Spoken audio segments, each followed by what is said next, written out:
ქართული ოცნების აქცენტები 2008 წლის 12 აგვისტოს ცეცხლის შეწყვეტის დოკუმენტზე.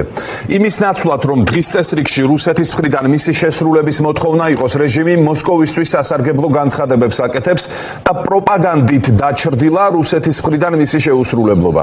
სალომე ლაბაძე შემოგვიერთა პირდაპირ ეთერში. სალომე, რა აქცენტები დასვა დღეს რეჟიმმა?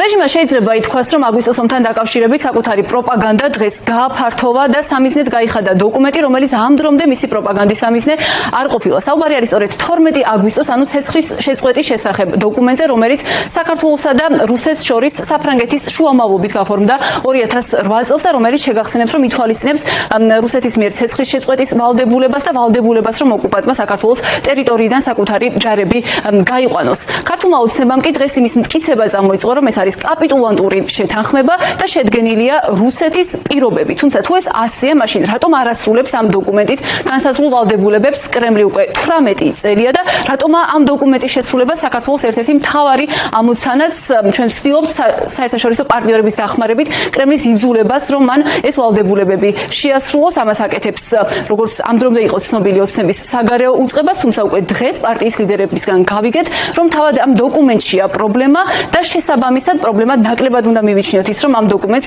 არ ასრულებს რუსეთი. სწორედ ეს ნარატივი შემოგთავაზა დღეს ქართულმა ოცნებამ ჯერ შალვა პაპუაშვილის პირით, რომელმაც სოციალურ ქსელში გაავრცელა შესაბამისი პოსტი. ამის შემდეგ კი იგივე გზავნილები უკვე საგანგებო ბრიფინგზე ირაკლი კობახიძემაც გაიმეორა. იყო კაპიტულაციის აქტი სამწუხაროდ ქართული მხარისთვის, იმიტომ რომ შეტევაზე იყო რუსული მხარე 12 აგვისტოს, თავდაცვით მდგომარეობაში იყო ქართული მხარე და ასეთ დროს, როდესაც ხელს აწერ ისეთ შეთანხმებაზე, რომელიც საბოლოო ჯამში შენთვის არის ბევრად უფრო დამაზიანებელი, ეს არის ზუსტად კაპიტულაციის აქტი. რომ რუსეთისთვის დაკისრებული ვალდებულებები ამ დოკუმენტში არის ბუნდოვანი ეთანხმებით? ბუნდოვანი ნახეთ აღმოჩნდა, რომ ეფექტური ვერ იყო.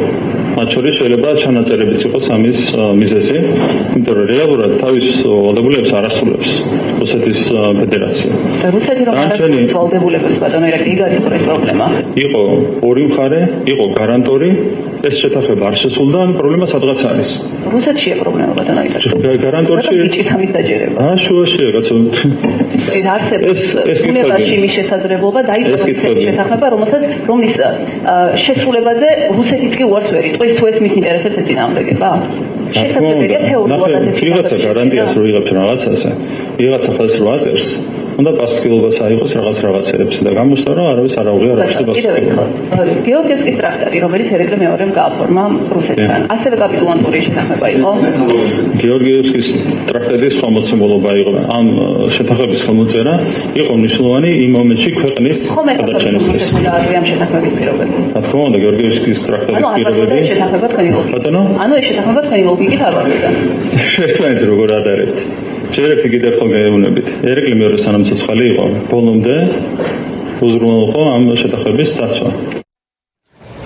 რა შანსი რჩება იმის, რომ კრემლმა ცეცხლის შეწყვეტის შეთანხმებით გათვალისწინებული ვალდებულებები შეასრულოს, მაშინ როცა ამ დოკუმენტს თავად საქართველოს წარმომადგენლები ესხმიან, თავს ამ შემთხვევაში ქართული ოცნების ლიდერების სახით და ამტკიცებენ, რომ ეს დოკუმენტი სწორედ კრემლისთვისაა სასარგებლო. ჩვენ ცხადია ამ შეკითხვითაც მიმართეთ ირაკლი კობახიძეს, რომელიც ამბობს, რომ იმის მიუხედავად, რომ დოკუმენტი ბოლომდე მისაღების შინაარსის არ არის ქართული ოცნებისთვის, თუმცა ამაზე ალაპარაკდნენ მხოლოდ მართლობის მე-14 წელს, პარტია მაინც გააგრძელებს მცდელობას, რომ რუსეთმა ამ შეთანხმებით ნაკისრი ვალდებულებები შეასრულოს. თუმცა ოპოზიციაში ამბობენ და რეჟიმის კრიტიკოსები ამბობენ, რომ ეს სულაც არ არის პარტიის ჩანაფიქრი, არამედ როგორც ამას კრიტიკოსები ვარაუდობენ, ახლა ივანიშვილის მიზანია, რომ ჩაშალოს ჟენევის მოლაპარაკებები, რომლებიც სწორედ ამ დოკუმენტის საფუძველზე იმართება და წარმოადგენს მექანიზმს იმის მიღწევისთვის, რომ რუსეთმა შეასრულოს შესაბამისი ვალდებულებები და ასევე ივანიშვილის მიზანი სავარაუდოდ არის ოკუპირებული ტერიტორიებიდან სადამკვირვებლო მისიების გაყვანაც ევროკავშირის სადამკვირვებლო მისიებზე ცხადია ამ შემთხვევაში საუბარი.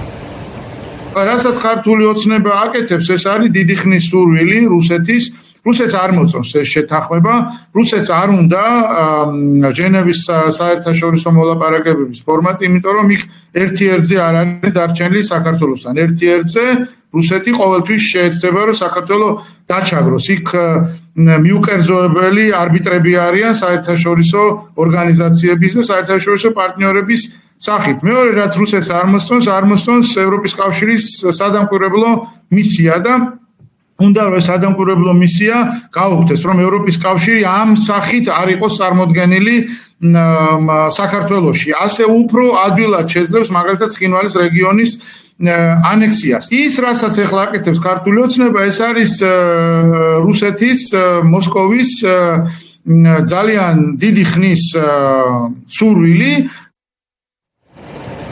როგორც მოისმინეთ, კრიტიკოსები ამბობენ, რომ იმის გათვალისწინებით, რომ ახლა მაგალითად ცხინვალის რეგიონში უпростоრად ანექსიის უკვე გაფორმების საფრთხის წინაშე დგავართ, ის ნაბიჯები, რომლებსაც ქართული ოცნება დგამს, განსაკუთრებულ რისკს შეიცავს და მათ შორის განსაკუთრებით სახიფათოა პარტიის ეს გზავნილის, რომელიც მისგან დღეს მოვისმინეთ და რომელიც სამიზნეში იღებს 12 აგვისტოს შეთანხმებას, ანუ დოკუმენტს, რომელიც რუსეთს ავალდებულებს საქართველოს ტერიტორიიდან საკუთარი ჯარების გაყვანას და ცეცხლის შეწყვეტას.